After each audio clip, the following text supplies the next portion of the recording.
Have you ever stayed awake until 2 in the morning to listen to a friend cry on the phone?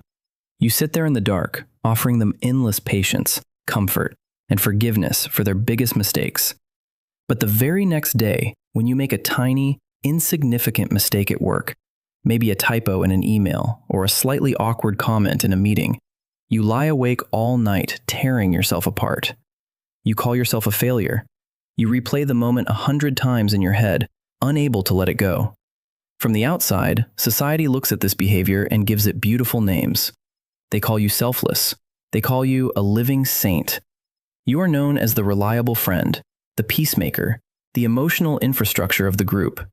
Society loves and rewards a giver. But let us pause for a second and ask a real question. How does a person have enough capacity to hold the pain of the entire world, but cannot find a single millimeter of space to forgive themselves? On the surface, this level of kindness looks like you have an overflowing cup of love. It looks like pure abundance. But if we look closer, underneath the surface, it is often a deeply ingrained survival mechanism.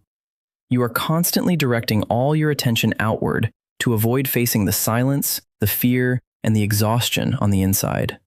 In psychology, there's a massive difference between giving from a place of security and giving from a place of scarcity. When you give from security, it is an open hand. You help because you want to, and if you are too tired, you simply say no without a heavy burden of guilt. But giving from scarcity feels entirely different in your body. It feels almost compulsive. It feels less like a choice and more like a quiet transaction. You give because somewhere along the way, usually in your early childhood, your nervous system learned a very specific rule. You learned that love is not free. Love is something you have to earn by being useful. Maybe you grew up in an environment where affection was conditional. It only came when you got good grades, when you were perfectly quiet, or when you managed not to burden the adults around you. Your young brain adapted. It realized that the fastest way to stay safe and avoid being abandoned was to become indispensable. You had to become the person everyone needs. Because if you are useful, they have a reason to keep you around. Over time, you built an invisible armor out of kindness. You truly believe that if people saw the real you, the tired, cracked, messy version of you that actually has needs and flaws, they would pack up and leave. So, you keep dropping coins into the usefulness jar, terrified of what happens when your emotional bank account runs empty. Let us bring this out of the theory and into your daily life. Because this mechanism does not just live in your past. It shows up in very specific, everyday moments. First, look at how you react to a simple compliment. You are practically allergic to them. Someone tells you that you did a great job on a project, and before they even finish their sentence, you are already deflecting. You say it was just luck. You say anyone could have done it. You say it is really no big deal. People think you are just being polite and humble. But on the inside, you physically cannot accept the compliment because your deeply held belief is that you are fundamentally flawed. A compliment feels like a shirt that is 2 sizes too big. It does not fit your reality. You reject it because accepting it means they might expect great things from you, and your nervous system is terrified of eventually letting them down. Second, look at your emotional intelligence. You can walk into a crowded room and instantly read the temperature.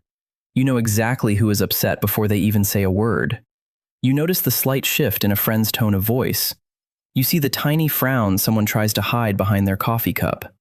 You know exactly what people need before they even ask you for it. People praise you for being so deeply empathetic, and your warmth is absolutely real. But this hyper-awareness did not come from nowhere.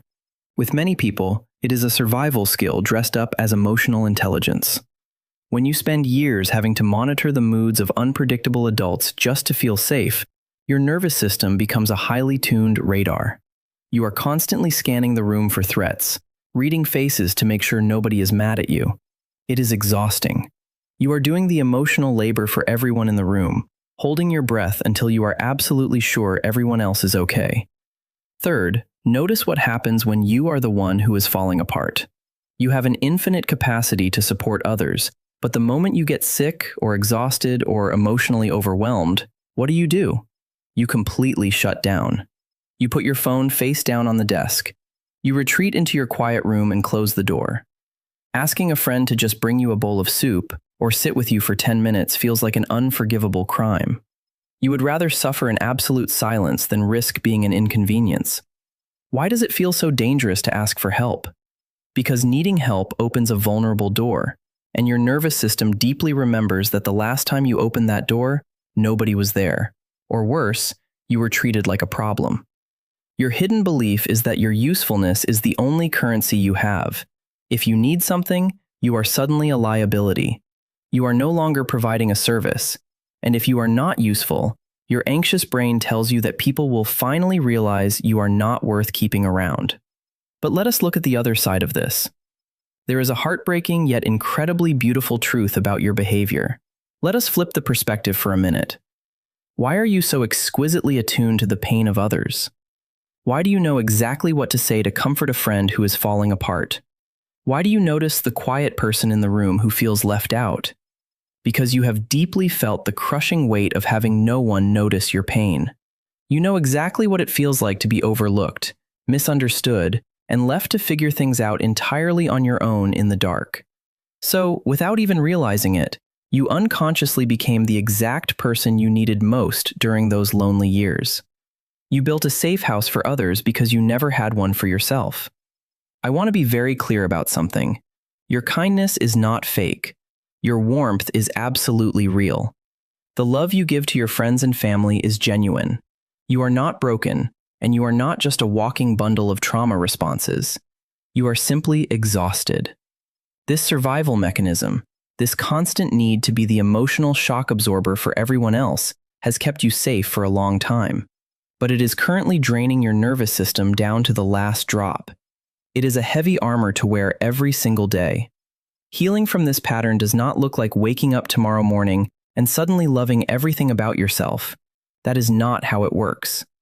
Healing is not about standing in front of a mirror and forcing yourself to repeat positive affirmations that you do not even believe.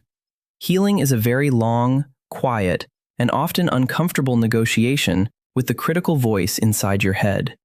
It is slowly, incrementally realizing that you do not have to pay rent for your existence in your relationships. You do not have to buy people's love with favors, with listening, or with absolute perfection. You are allowed to take up space. You are allowed to be tired. You are allowed to leave a text message unread because you simply do not have the energy to reply right now.